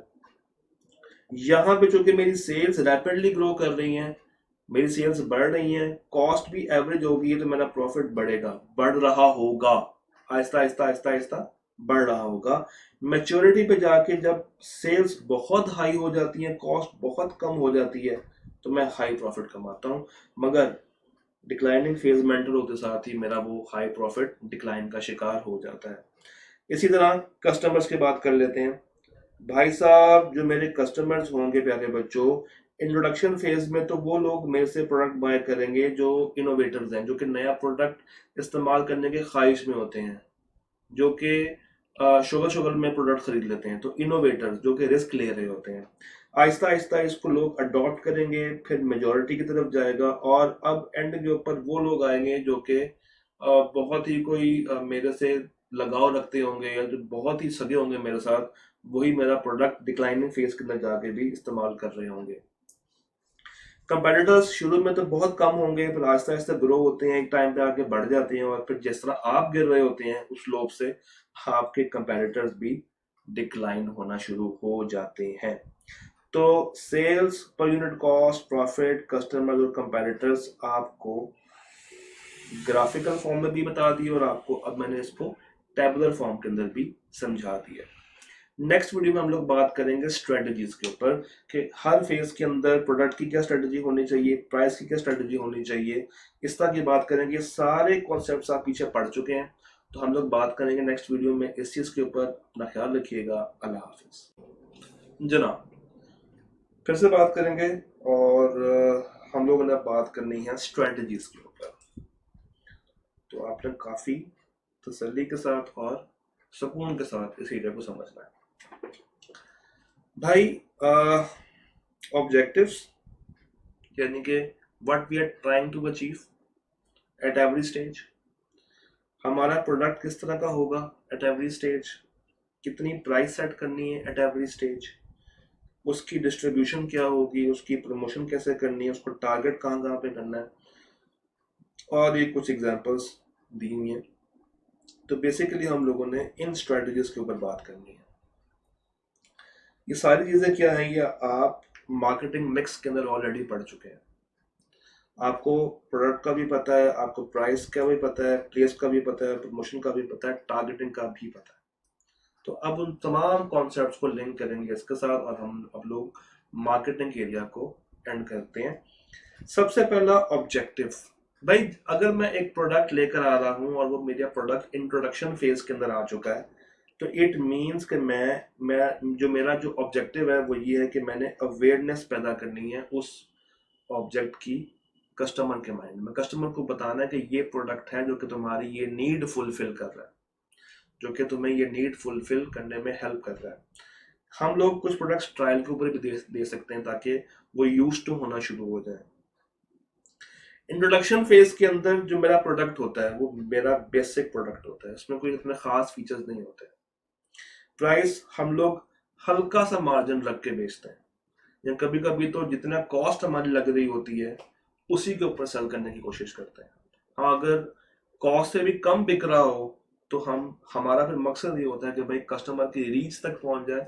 अगर आज मुझे नुकसान हो रहा है तो कल को मुझे फिर इसी प्रोडक्ट से फायदा भी होगा। तो इस तरीके से कहाँ कहाँ पे रखें, कहाँ कहाँ पे लोगों को दें, क्या ज्यादा प्रोडक्ट्स बनाएं, क्या कम प्रोडक्ट्स बनाएं, उसकी प्लेसमेंट क्या होनी चाहिए, सिलेक्टिव। कुछ अच्छी जगहों पे उसको प्लेस कर दें, हर जगह पे प्लेसमेंट ना दें। प्रमोशन हैवी, बहुत ज्यादा उसको प्रमोट करें, डिस्काउंट्स दें, लोगों को अट्रैक्ट करें। और किन लोगों को टारगेट बनाएं, जो अर्ली अडॉप्टर्स हैं, जो इनोवेटर्स हैं, जो कि रिस्क लेना चाहते हैं। तो इंट्रोडक्शन फेज की जो स्ट्रेटेजीज हैं, नंबर 1 ऑब्जेक्टिव क्या है, हम लोगों ने कस्टमर के माइंड में अवेयरनेस डालनी है। हम लोगों ने एक ऐसा बेसिक प्रोडक्ट बनाना है जिसकी जो कॉस्ट है वो बेशक हाई होगी, मगर जो मैं सेल प्राइस उसकी चार्ज करूंगा, या तो मैं उतनी चार्ज करूंगा या उससे हल्का सा मार्जिन कमाने की कोशिश करूंगा। आई नो कि मुझे मार्जिन मिलेगा नहीं, मगर स्टिल मैं ट्राई करूंगा, और अगर मुझे उसको नुकसान पे भी बेचना पड़ा तो मैं उसको नुकसान पे भी बेच सकता हूँ। तो यहाँ पे वो एंटरप्रेन्योर वाला रोल आता है कि भाई मैं लीडर हूँ, मैं रिस्क लेना चाहता हूँ, और मेरे पास रिस्क लेने का अगर ताकत है तो तभी मैं रिस्क लूंगा। अदरवाइज अगर मैं कमजोर दिल का हूँ तो फिर मैं एक अच्छा एंटरप्रेन्योर नहीं बन सकता। प्रमोशन के अंदर इसकी हैवी सेल प्रमोशन की जाए, मैक्सिमम डिस्काउंट्स दिए जाए, मैक्सिमम कस्टमर्स तक पहुंचा जाए, और इसको उस टारगेट ऑडियंस को दिया जाए जो कि इसको अडॉप्ट करने में इंटरेस्टेड हो। Then comes growth phase. भाई साहब ग्रोथ फेज में क्या होता है, हमारा अब ऑब्जेक्टिव चेंज हो जाएगा। अब हमारा ऑब्जेक्टिव है कि हम लोगों ने मार्केट शेयर को मैक्सिमाइज करना है। तो उसके लिए क्या करना पड़ेगा, मुझे मेरे इस बेसिक प्रोडक्ट के अंदर कुछ नए फीचर्स, कुछ क्वालिटी का एलिमेंट ऐड करना पड़ेगा, उसमें कुछ एक्सटेंशंस लेकर आनी पड़ेंगी, मजीद वैल्यू ऐड करनी पड़ेगी। उसके बगैर मेरा गुजारा नहीं हो सकता। प्राइस के अंदर अब यहाँ पे मैं प्राइस पेनिट्रेशन में जाऊंगा या प्राइस स्किमिंग में जाऊंगा, डिपेंडिंग अपॉन कि मैं किस तरह की इंडस्ट्री से, किस तरह की कंपनी से मेरा ताल्लुक है। आपको याद होगा मैंने आपसे बताया था, अगर तो कंपनी ब्रांडेड है, अगर तो कंपनी एक ब्रांडेड कंपनी है, तो वो प्राइस स्किम करती है, यानी कि वो शुरू में ही बहुत हैवी प्राइस चार्ज कर लेगी, तो जितना मुनाफा है वो शुरू में अर्न कर लेते हैं। दूसरा जो चांस होता है कंपनी के पास, दैट इज अगर वो इतनी ब्रांडेड कंपनी नहीं है, नॉट दैट मच ब्रांडेड, तो वो प्राइस को स्किम नहीं करते, वो प्राइस पेनिट्रेट करते हैं। पेनिट्रेशन क्या है, पेनिट्रेशन इज घुस जाना, अंदर दाखिल हो जाना। इतनी कम प्राइस चार्ज करो कि आप मार्केट में घुस जाओ, इतनी कम प्राइस चार्ज करो कि लोग सब कुछ छोड़ के आपका प्रोडक्ट बाय करें, उतनी कम प्राइस चार्ज करो जिससे कस्टमर को बाय करने में तकलीफ कम से कम हो। तो that is what market penetration. तो ये डिपेंड करता है कि आप किस तरह का प्रोडक्ट लेकर आ रहे हैं और आपकी कंपनी कैसी है। Next, distribution. अब आप यहाँ पे खर्चा करते हो अपने डिस्ट्रीब्यूटर्स के ऊपर, आप उनको इंसेंटिव देते हो, आप उनको कमीशन देते हो और कहते हो कि यार मेरा प्रोडक्ट तुमने हर जगह पे प्लेसमेंट करनी शुरू कर देनी है, अब we are not backing down, अब मैं इस पर खर्चा करूंगा ताकि लोगों की पहुंच तक जाए। प्रमोशंस, आहिस्ता आहिस्ता आहिस्ता आहिस्ता हम अपनी प्रमोशंस को गिराते जाते हैं, और यहाँ पे हमारा टारगेट ये होता है कि हमने मैस मार्केट को टारगेट करना है, हम लोगों ने एक्स्ट्रा आवाम तक पहुंचना है, ज्यादा आवाम तक पहुंचना है। भाई मेच्योरिटी में क्या होता है, मेच्योरिटी के अंदर अब जो हमारा ऑब्जेक्टिव है दैट इज कि अपना प्रॉफिट किसी तरह से मैक्सिमाइज कर लें और अपना शेयर बचा लें। इस फेज में एंटर होने के बाद इस प्रोडक्ट में नए फीचर्स डाल के उसको दोबारा से एक नए साइकिल में डाल दें, अदरवाइज डिक्लाइन हो जाएगा। यहाँ पे हम लोग डाइवर्सिफिकेशन की तरफ जा सकते हैं, हम लोगों ने बात की है। या तो आप यहाँ पे प्राइस अपने कंपेटिटर्स के मुताबिक सेट कर लो, या उनसे थोड़ा बहुत कम रख लो ताकि लोग आपकी चीज को छोड़े ना। और अगर ये मेच्योरिटी आपको सेल्स करवा के दे रही है, क्योंकि आगे तो सेल्स का मौका बहुत कम हो जाएगा, तो यहाँ पे ही कंपनी अपनी मैक्सिमम सेल्स को, अपनी पीक सेल्स को अचीव करने की कोशिश कर रही होती है। प्रमोशन, अब यहाँ पे आहिस्ता आहिस्ता लोग स्विच करना जा रहे होते हैं। क्यों? क्योंकि आपका जो प्रोडक्ट है वो इसी फेज से नीचे की तरफ ड्रैग होना शुरू होता है। तो यहाँ पे आपने कस्टमर्स को इनकरेज करना है कि भाई दूसरों के प्रोडक्ट ना खरीदो, मेरी प्रोडक्ट खरीदो। अब अगेन कोक का भी ऐड चल रहा है, पेप्सी का भी ऐड चल रहा है, दोनों का मकसद एक ही कि आपस में कस्टमर्स को स्विच करा दिया जाए, आपस में कस्टमर्स को तोड़ लिया जाए। कस्टमर्स को कहा जाए कि भाई अगर तुम पेप्सी वाले हो तो पेप्सी की तरफ रहो, कोक वाले तो कोक की तरफ रहो। इससे क्या होता है, इससे कस्टमर्स भी रिटेन रहता है और आपका वो स्टांस भी बरकरार रहता है। Then the declining phase. अब डिक्लाइनिंग फेज में क्या है कि आप अपना खर्चा करना बंद कर देते हैं। अब यहाँ पे आपका प्रोडक्ट गिरना शुरू हो जाता है, प्राइस कट होनी शुरू हो जाती है, सिलेक्टिव सी जगह पे आप चीजें रखवा रहे होते हैं, अनप्रॉफिटेबल सा फेज होता है और ये प्रॉफिट को रिड्यूस कर देता है। प्रमोशन भी आप कम से कम कर रहे होते हैं, और टारगेट क्या है कि भाई इसको बस अब लॉयल्टी के लिए रख लिया जाए, एक पहचान बना ली जाए कि हाँ ये वाली कंपनी इस तरह का प्रोडक्ट बनाया करती थी। तो अगर आपने किताब को पढ़ा होगा और आपने इस टेबल को देखा होगा तो आपको पता चल गया कि किताब में तो एक बात को 2-3 दफा भी रिपीट किया है। ये टेबल क्रिस्प है, शॉर्ट है और एमसीक्यू के लिए बहुत इंपॉर्टेंट है। इसी चीज के साथ पढ़ लेते हैं हम लोग कोक की जो स्ट्रेटजीज हैं। अब देखें, कोक ने इंट्रोड्यूस अपना प्रोडक्ट किया था 1886 में, 1886 में। यहाँ पर उन्होंने अपनी फाउंडेशन रखी और अपना ब्रांड बनाने की कोशिश की, ग्रोथ फेज में चले गए। जैसे जैसे ग्रोथ फेज में एंटर होते गए वैसे वैसे ये यूएस के अंदर एक ब्रांड बनता चला गया। जब मैच्योरिटी आ गई है तो अब ये नहीं कहा जा सकता कि ये लोग डिक्लाइनिंग फेज में जाने वाले हैं या नहीं। क्यों? क्योंकि उस मैच्योरिटी फेज में भी आके वो लोग अपनी मार्केटिंग के ऊपर, प्रोडक्ट प्लेसमेंट के ऊपर काफी ज्यादा गौर फिक्र कर रहे होते हैं और हमेशा पेप्सी को अपना एक साबित कदम कंपैरेटर मान के चल रहे होते हैं। डिक्लाइन आहिस्ता आहिस्ता कोई भी चीज तो रहेगी नहीं, इसको भी गिरना तो पड़ेगा एक ना एक दिन। तो since 2012 the net operating revenue Coca Cola has fluctuated towards decreasing while a small decrease is within what's expected for the maturity stage। ठीक है, थोड़ा बहुत लॉस आता है पेप्सी की वजह से, बाकी कंपेटिटर्स की वजह से, मगर चूंकि उसने पहले शुरू में बहुत हैवी प्रॉफिट कमा लिया है और अभी भी उसकी सेल्स काफी ज्यादा हो रही हैं और होती रहेंगी, तो ये इतनी जल्दी तो डिक्लाइन होने वाली चीज नहीं है, मगर एक टाइम आएगा, होगी जरूर। तो ये एक ओवरऑल स्ट्रक्चर था प्रोडक्ट लाइफ साइकिल का, हम लोगों ने काफी डिटेल में बात की है और अब आई विश कि आप लोगों ने इसको अच्छे से पढ़ना है, क्योंकि एग्जाम के लिए ये बहुत ही ज्यादा हॉट टॉपिक है। हम लोगों ने आज क्या पढ़ना है प्यारे बच्चों? हम लोगों ने बात करनी है एक कॉन्सेप्ट के ऊपर जिसका नाम है ब्रांडिंग।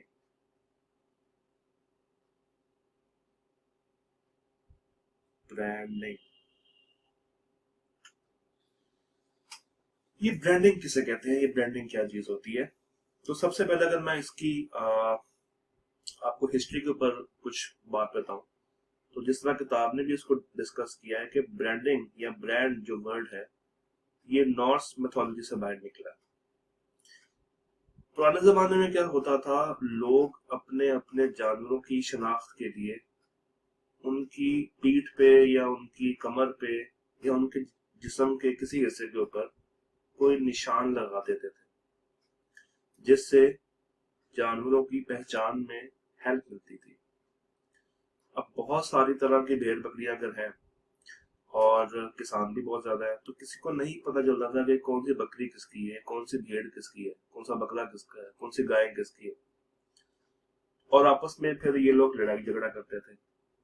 तो इस चीज का हल ये निकाला गया कि किया ये जाए कि उसको एक मेटल को जला के उसकी पीठ पे लगा दिया जाए, जिससे फिर पहचान में आ जाए कि भाई ये जानवर तुम्हारा है और ये जानवर मेरा। तो ब्रांडिंग जो वर्ड है ये निकला है बर्न से। साइड पे लिखते हैं, ब्रांडिंग का ये जो वर्ड है ये निकला है बर्न से, यानी कि एक निशान ऐसा लगा देना जिससे चीज आइडेंटिफाई हो सके।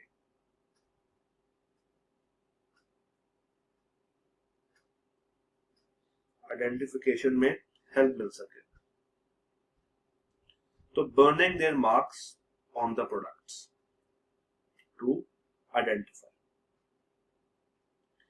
फिर आहिस्ता आहिस्ता ये चीज डेवलप करती गई और आजकल हम लोग देखते हैं कि डिफरेंट तरह के ट्रेडमार्क्स, डिफरेंट तरह के वाटर मार्क्स, डिफरेंट तरह के लोगोज, डिफरेंट तरह की एडवर्टीजमेंट्स, डिफरेंट तरह के सिंबल्स, ये सब कुछ क्या है?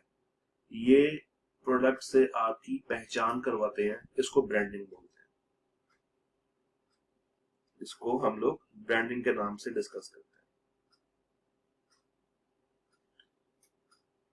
हैं। अब ब्रांडिंग बेसिकली क्या है? ब्रांडिंग एक मेथड है जिससे हम प्रोडक्ट्स को आइडेंटिफाई कर सकते हैं और साथ ही साथ दूसरे से डिफरेंशिएट कर सकते हैं।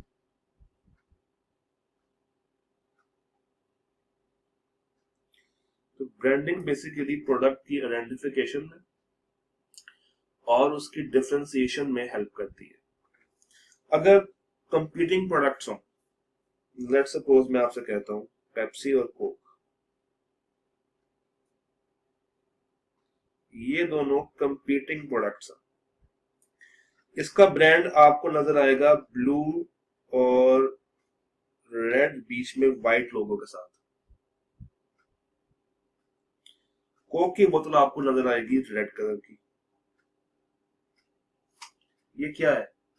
ये डिफरेंशिएट कर रहा है बिटवीन पेप्सी एंड कोक। अगर एक शख्स पढ़ा लिखा ना हो तो वो ये सिर्फ कलर कॉम्बिनेशन देख के ही आइडेंटिफाई कर सकता है कि कौन सी बोतल पेप्सी की है और कौन सी बोतल कोक की है। तो इस तरह के सिंबल्स जो कि विजुअली रिप्रेजेंट करते हैं किसी प्रोडक्ट को, ये जो विजुअली रिप्रेजेंटेशन है किसी भी प्रोडक्ट की, ये क्या है? ये ब्रांडिंग है। ये क्या है? ये ब्रांडिंग है। ब्रांडिंग की बहुत सारी शक्लें हैं, जिसमें से ट्रेडमार्क भी एक शक्ल है। ट्रेडमार्क ट्रेडमार्क बेसिकली आप अपना सिंबल डाल देते हैं, आप अपना सिंबल लगा देते हैं, आप एक पॉइंट ऑफ आइडेंटिफिकेशन डाल देते हैं। और ये ट्रेडमार्क आपका लीगल ट्रेडमार्क होना चाहिए, यानी कि ये रजिस्टर्ड होता है। उसका फायदा ये होता है कि ये आपकी प्रोडक्ट को सबसे अलग कर देता है, और कोई भी अब आप जिस तरह ट्रेडमार्क इस्तेमाल नहीं कर सकता। अदरवाइज क्या होगा, अगर आपका एक प्रोडक्ट फेमस हो जाए और आपने उसके ऊपर एक लोगो लगाया हो मगर वो रजिस्टर्ड ना हो, तो हर दूसरी कंपनी आपका लोगो इस्तेमाल कर सकती है।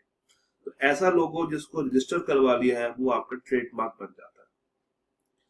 कुछ ट्रेडमार्क्स हमें आजकल बहुत कॉमन देखने को मिलते हैं। फॉर एग्जांपल कोक का ट्रेडमार्क हो गया, पैम्पर्स का ट्रेडमार्क हो गया, डायपर्स का ट्रेडमार्क हो गया, मैकडॉनल्ड्स का ट्रेडमार्क हो गया, पेप्सी का हो गया, नाइकी का हो गया, मर्सिडीज का हो गया, होंडा का हो गया। तो ये बहुत सारे कॉमन ट्रेडमार्क्स हैं जो कि हमें आजकल देखने को मिलते हैं। जब हम लोग बात करते हैं ब्रांडिंग की, तो ब्रांडिंग के अंदर इसके कुछ की एलिमेंट्स होते हैं। हम कोशिश करेंगे कि इसको एक ही वीडियो में कंसाइज कर लें, ताकि आपको इसके ऊपर एक्स्ट्रा एफर्ट ना करनी पड़े और एक वीडियो में आपको सारी नॉलेज मिल जाए, जिसके बाद आप उसको किताब से रीड कर सकें। तो ब्रांडिंग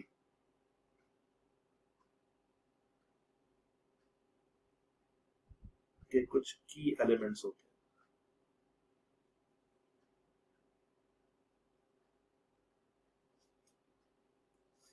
सबसे पहले उस ब्रांड की ओनरशिप,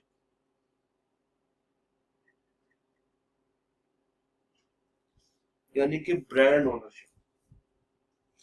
हमने जैसे भी बात की, एक रजिस्टर्ड ट्रेडमार्क, जो भी ब्रांड ओनर होगा उसका मेन फोकस ये होता है कि वो अपने जो राइट्स है, जो उसके प्रोडक्ट के राइट्स हैं, उसको क्या करे, उसको प्रोटेक्ट करे और उसको बचाए डिफरेंट लोगों से जो कि उसके राइट्स को कॉपी कर सकते हैं और उसको गलत तरीके से मार्केट में लॉन्च कर सकते हैं। तो उसका मेन मकसद क्या होता है किसी भी ओनर का, कि वो अपने रजिस्टर्ड ट्रेडमार्क को सबसे पहले प्रोटेक्ट करे और एक ऐसा लाइसेंस ले जिसपे लिखा होगा भाई अगर कोई मेरा ट्रेडमार्क कॉपी करते पकड़ा गया तो उसके खिलाफ केस किया जा सकता है।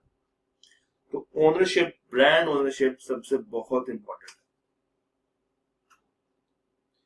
फिर जब आप एक ब्रांड बना रहे होते हैं, जब एक ब्रांड क्रिएट कर रहे होते हैं, तो वो प्रोडक्ट किस काम आ रहा है हमें वो भी देखना है, यानी कि प्रोडक्ट की पोजीशन क्या है मार्केट में।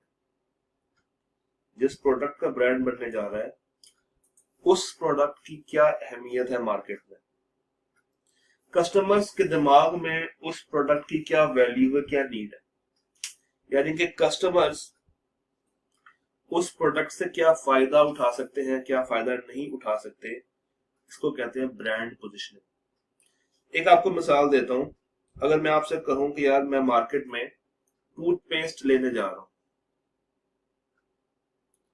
तो आपके जहन में एक नाम बहुत कॉमन आया होगा, कोलगेट।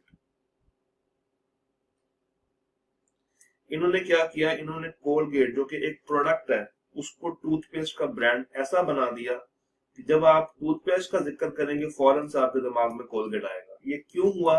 ये बार बार की एडवर्टाइजमेंट जो आप लोगों ने देखी है। मैं आपसे कहता हूँ यार बोतल पीने जाना है, बोतल पीने जाना है। अब इस बोतल का नाम क्या होता है? इस बोतल का नाम जनाब होता है कि कोई carbonated drink like Coke, like Pepsi, whatsoever is available, whatsoever is available। तो ब्रांड पोजिशनिंग बहुत इंपॉर्टेंट है अगर आपने अपना प्रोडक्ट अच्छे तरीके से सेल आउट करना है।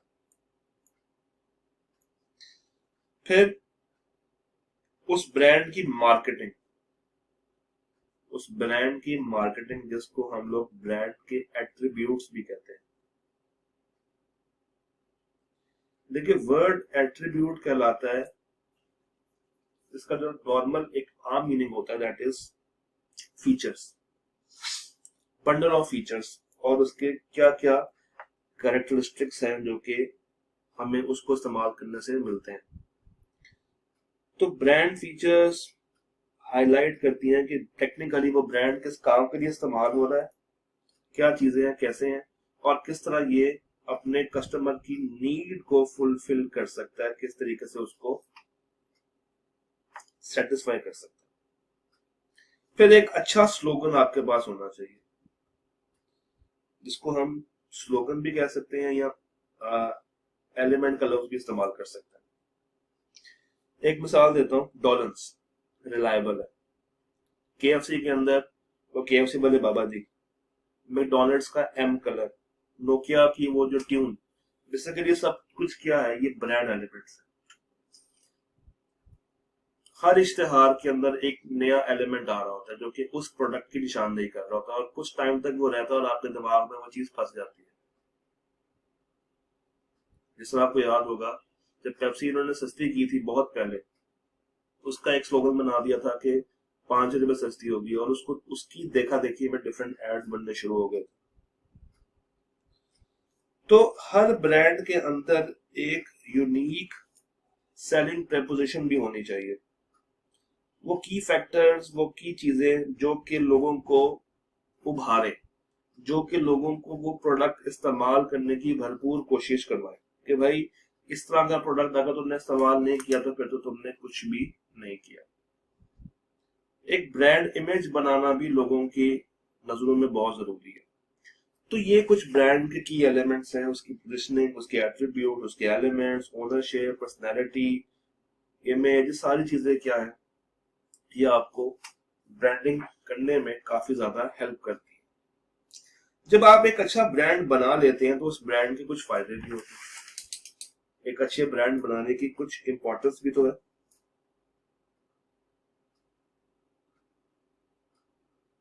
वो क्या है? एक अच्छा ब्रांड आपको एक अच्छी रिकग्निशन देता है मार्केट में। एक अच्छा ब्रांड आपको एक अच्छी रिकग्निशन देता है मार्केट में। जब आप मार्केट में ट्रेडिंग करते हैं तो लोग आपके प्रोडक्ट को नाम से पुकारते हैं, लोगो देख के पहचान जाते हैं कि मेरा प्रोडक्ट कौन सा है जो उसको मैंने बाय करना।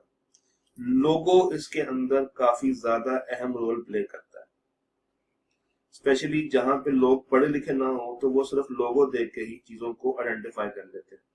तो इसीलिए लोगों के ऊपर अच्छा खासा खर्चा किया जाता है, इसके ऊपर अच्छी खासी कॉस्ट लगाई जाती है, इसका ऐसा प्यारा सा डिजाइन बनाया जाता है जो कि पावरफुल हो और आसानी से याद रखा जा सके, जो कि दिमाग के अंदर फिट हो जाए। इसके अंदर कलर स्कीम्स क्या होनी चाहिए, किस तरीके से प्रिंट करना है, तो इसके ऊपर काफी ज्यादा कंपनीज अच्छी खासी कॉस्ट इनकर कर रही होती है। एक अच्छा ब्रांड आपको कस्टमर्स ढूंढ के भी ला के देता है।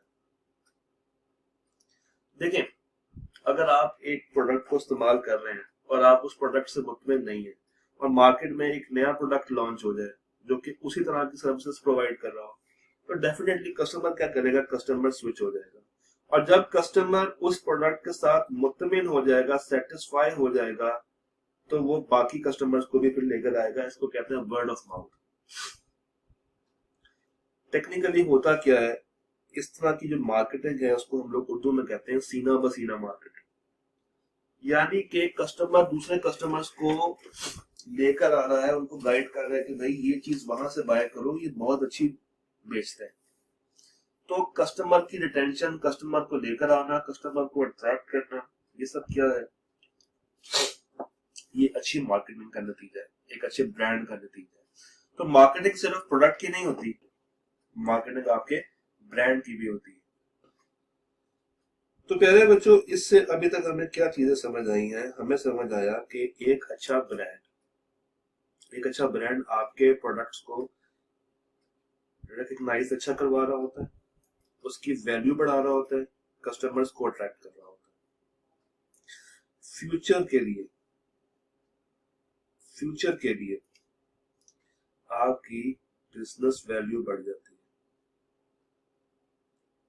आपकी बिजनेस वैल्यू बढ़ जाती है, आपके पास ज्यादा कस्टमर्स अट्रैक्ट होके आ रहे होते हैं, ये ज्यादा अपीलिंग है। पता है, जितना अच्छा आप अपने ब्रांड को डेवलप कर लेंगे तो लोग फिर ऑटोमेटिकली आगे उसका नाम लेंगे, बोलेंगे सर वो वाला प्रोडक्ट चाहिए। यहाँ पे आती है मेरी पुल स्ट्रेटेजी, यहाँ पे क्या आती है, पुल स्ट्रेटेजी। यानी कि मैंने कस्टमर्स को इतनी अच्छी सर्विसेज दे दी हैं, इतनी अच्छी वैल्यू प्रोवाइड कर दी कि अब वो मेरा प्रोडक्ट नाम लेके खरीदते हैं। तो एक अच्छा प्रोडक्ट ऑटोमेटिकली मोटिवेट करता है कस्टमर्स को कि उसकी रिपीट बाइंग की जाए। ब्रांडिंग होती किस तरह है? एडवर्टाइजमेंट से। ये बात हमें पता है, ये बात हम बहुत दफा कर चुके हैं कि एक अच्छी advertisement is equal to a good brand development.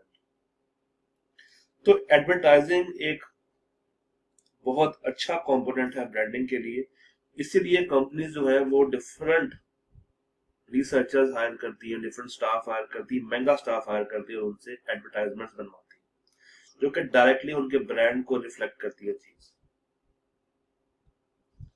तो डिफरेंट तरह की प्रमोशनल प्रोडक्ट्स, ट्रस्टेड कंपनी का नाम, हम लोग ये करके देंगे, वो करके देंगे, ये ऐसे होगा, ये वैसे होगा, इस तरह के फीचर्स आपको मिलेंगे, XYZ, ये 2 मिनट में तैयार, ये 10 मिनट में तैयार। इस तरह की चीजें क्या है, इस तरह की चीजें कस्टमर का यू कैन से उसको मोटिवेट करते हैं कि भाई ये चीज तुमने बाय करनी है। अच्छा brand can lead to a trust, भरोसा। जो लोग हैं वो आपके ब्रांड पे भरोसा करते हैं, उसको ट्रस्ट करते हैं, उनको एक अपॉर्चुनिटी मिल जाती है कि वो आपके प्रोडक्ट के ऊपर भरोसा करें और उसी को इस्तेमाल करें। कस्टमर रिटेंशन उसी वक्त होगी जब कस्टमर का ट्रस्ट होगा उस चीज के ऊपर। फिर जो उसके बैक एंड पे एम्प्लॉयज काम करते हैं वो भी काफी ज्यादा मुतमईन होते हैं और वो फख्र महसूस करते हैं कि उनका बनाया हुआ प्रोडक्ट आज मार्केट में इतना अच्छा नाम का। तो ये चीज, एक अच्छा ब्रांड जब डेवलप होता है तो एम्प्लॉयज भी मोटिवेट होते हैं, they feel like they have done something for the community. उन्होंने एक ऐसा प्रोडक्ट बनाया है, अपनी मेहनत की है, और अब वो जब मार्केट में उसका नाम सुनते हैं तो उनको फख्र महसूस होता है कि यार देखो इसके बनाने में मेरी कितनी ज्यादा मेहनत लगी हुई है। तो ये डिफरेंट चीजें जो कि ब्रांड के साथ हम लोग देखते हैं। किताब ने भी इसको तथाकथित तरीके से ही बताया हुआ है। आपसे दरख्वास्त ये है, जिस तरह मैं बार बार करता हूँ, कि इसको आप एक दफा पढ़ जरूर लेना और पढ़ने के बाद आपने उसको देखना है कि इसमें से कौन सी चीजें MCQ पॉइंट ऑफ व्यू के लिए इंपॉर्टेंट है। जो उसके अंदर की एलिमेंट्स आ रहे हैं, जो उसकी इंपॉर्टेंस आ रही है, उसको आप 2 दफा पढ़ लीजिएगा, बाकी जो है वो एक दफा स्किप करके आप इसको लेके चल सकते हैं। मजीद इसके अंदर कोई इंपॉर्टेंट बात नहीं है जो कि हमने डिस्कस ना। औज़ुबिल्लाहि मिनश्शैतानिर्रजीम, बिस्मिल्लाहिर्रहमानिर्रहीम, सल्लल्लाहु अलैहि वसल्लम, अस्सलाम वालेकुम। I welcome you all in this class. अच्छा जी, इस वीडियो में हम लोगों ने बात करनी है सेल्स के ऊपर और मार्केटिंग के ऊपर, और उसका डिफरेंस हम लोगों ने आइडेंटिफाई करना है। बेसिकली किताब ने सेलिंग का ही जो टॉपिक इंक्लूड किया है इस चैप्टर के अंदर, उसके अंदर जो मेन बात वो कर रहे हैं वो डिफरेंस है बिटवीन मार्केटिंग एंड स्ट्रेटजी। अगर हम लोग वैसे सेलिंग को डिफाइन करें या वैसे अगर हम लोग सेलिंग के ऊपर बात करें तो सेलिंग बेसिकली आउटकम है एक अच्छी मार्केटिंग का। मार्केटिंग क्या होती है? मार्केटिंग के अंदर आप कस्टमर्स को अट्रैक्ट करके अपने पास ले आते हैं और उन कस्टमर्स में से वो कस्टमर जो कि आपसे वो प्रोडक्ट बाय कर रहे हैं, इट मींस कि आप उनको सेल कर रहे हैं, आपने अपने पोटेंशियल कस्टमर्स को एक्चुअल कस्टमर्स के अंदर कन्वर्ट कर दिया। अब सेल्स के अंदर डिफरेंट टेक्निक्स होती हैं, डिफरेंट स्ट्रेटजीज होती हैं जो कि डील को बेसिकली क्लोज करवा रही होती हैं, और ये हर बिजनेस के लिए काफी ज्यादा इंपॉर्टेंट है, काफी ज्यादा क्रूशियल है।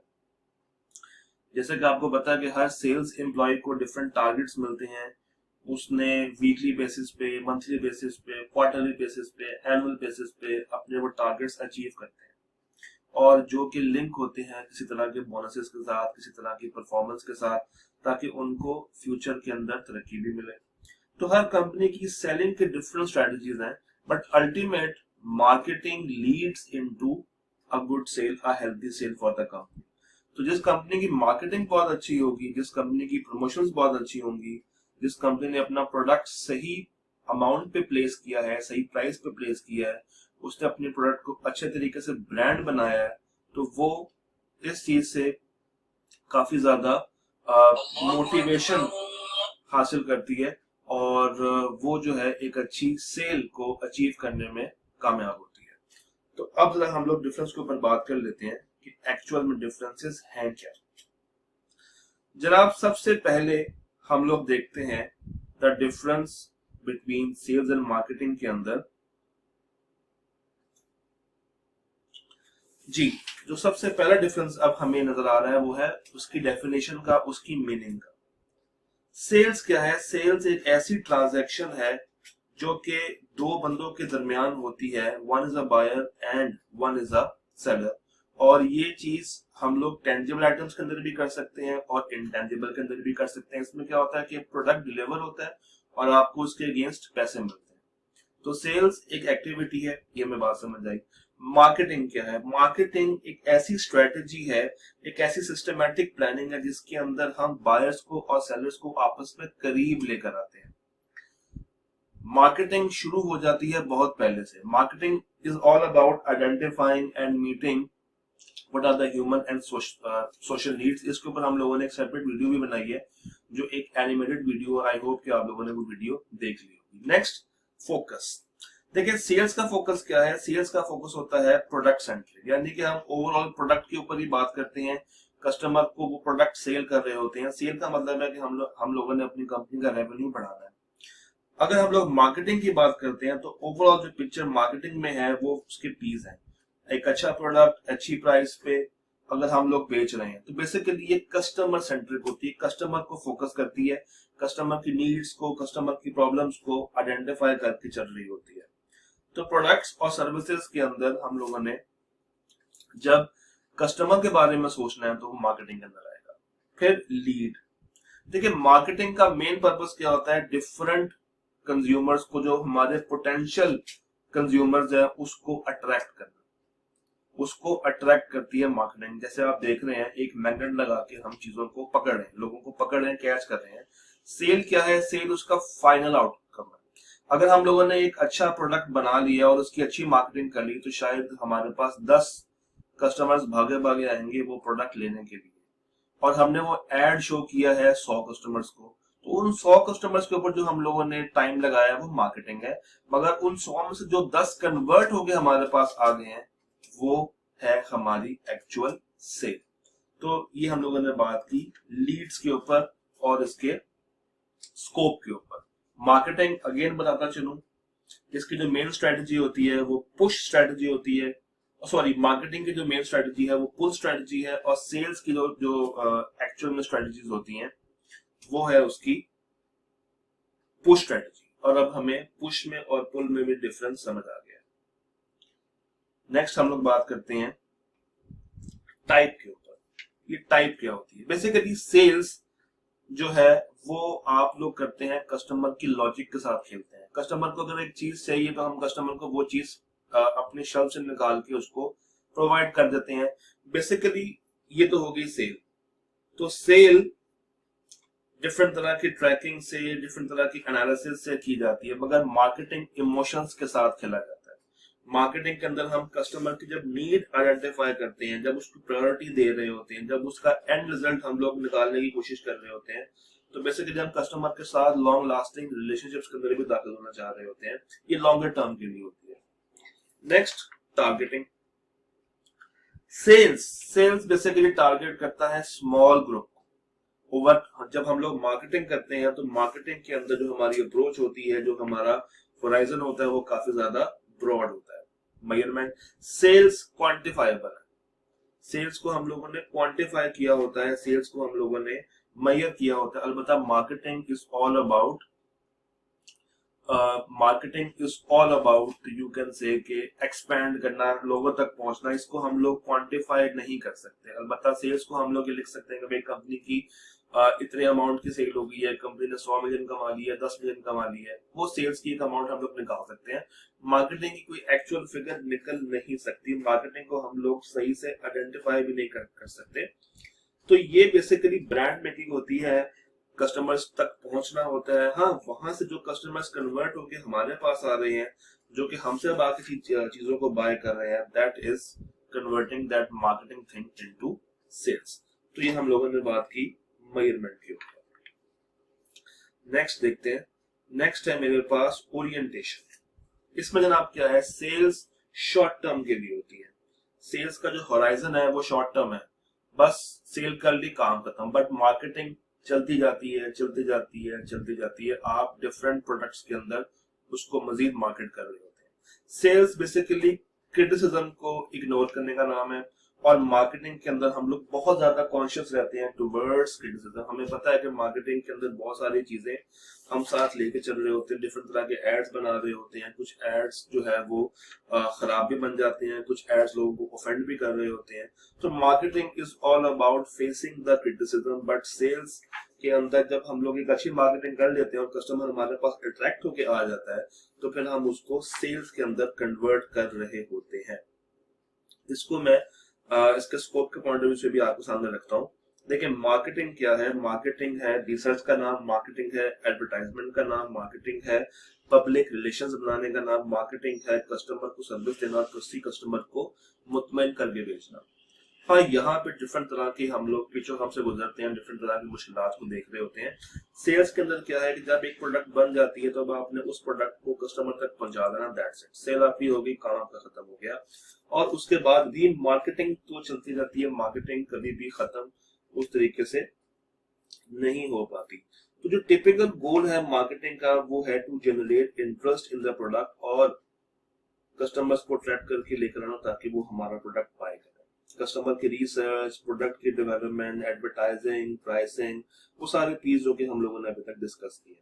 On the other hand sales जो है वो फोकस करती है कि हम लोग किस तरह अपने प्रोस्पेक्ट्स को, अपने जो आपकी लीड्स हैं उसको कन्वर्ट करके लेकर आते हैं और उनसे हम लोग पैसा जनरेट करते हैं। तो sale involves directly interacting with the prospects और उनको परसुएड करना कि भाई हमारा ये प्रोडक्ट बाय कर लें।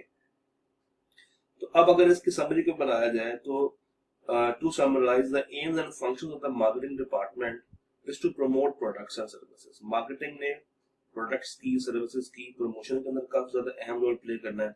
अब पता सेल का फंक्शन क्या है कि उसने सपोर्ट करना है मार्केटिंग को और ये इंश्योर करना है कि टाइमली मैनर में वो चीज दूसरे पार्टी तक पहुंच जाए। दोनों फंक्शंस आपस में साथ साथ काम कर रहे होते हैं। कोई एक फंक्शन अगर ज्यादा काम कर रहा है और एक कम काम कर रहा है, इट मींस कि गैप डेवलप हो रहा है। तो जितनी अच्छी मार्केटिंग हो रही है उतना अच्छा सेल्स के अंदर उसको कन्वर्ट भी होना चाहिए। तो ये दोनों वैक्यूम में काम नहीं करते, दोनों हैंड बाय हैंड काम करते हैं और एक की अच्छी परफॉर्मेंस रिजल्ट करती है दूसरे की अच्छी परफॉर्मेंस के अंदर। तो ये एक ओवरऑल सिनेरियो है जो कि हम लोगों ने डिस्कस किया, difference between marketing and selling. आपसे गुजारिश ये है कि जो किताब में टेबल बना हुआ है आप लोगों ने उसको तसल्ली से देखना है और उसको तैयार करना है। कोई मसला हो तो फौरन से पूछ लेना व्हाट्सएप ग्रुप के अंदर। अपना ख्याल रखिएगा, दोबारा आपसे मुलाकात करेंगे।